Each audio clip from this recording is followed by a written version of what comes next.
170 € papildomas užmokestis prie pakeleivingos kelionės, bet apie tai papasakosiu viską nuo pradžių. Esu Raimis, taip mane vadina draugai ir pažįstami. Esu pakeleivingų vežėjų bendruomenės Sosvanį įkūrėjas.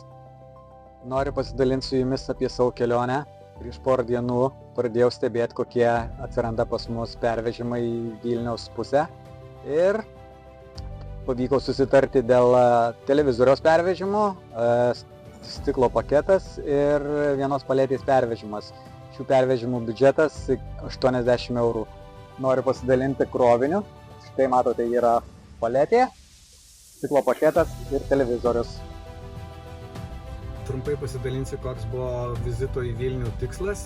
Tai naujų Sosvan punktų paieška. Vienu punktu netrukus su jumis ir pasidalinsiu.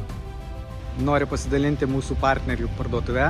Pigiausios dalys Vilnius, Algirdo 25. Čia galite palikti savo siunteles ir jos bus greitai pristatytos į kitą miestą, į mūsų siuntų punktą.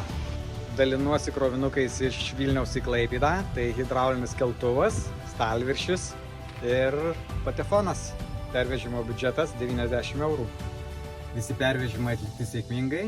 Pabaigai norėčiau paminėti, kad Sosvan tai pervežimai per pakeleivingus vairuotojus. Mūsų gal pagrindinis privalumas tai nestandartinių nepakuotų siuntų pervežimas.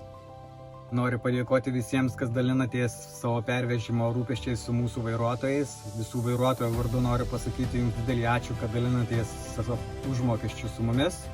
Ir būtų įdomu sužinoti, koks jūsų vertinimas, ar šis projektas yra mums reikalingas ar ne. Jeigu pritarėt, paspauskite like.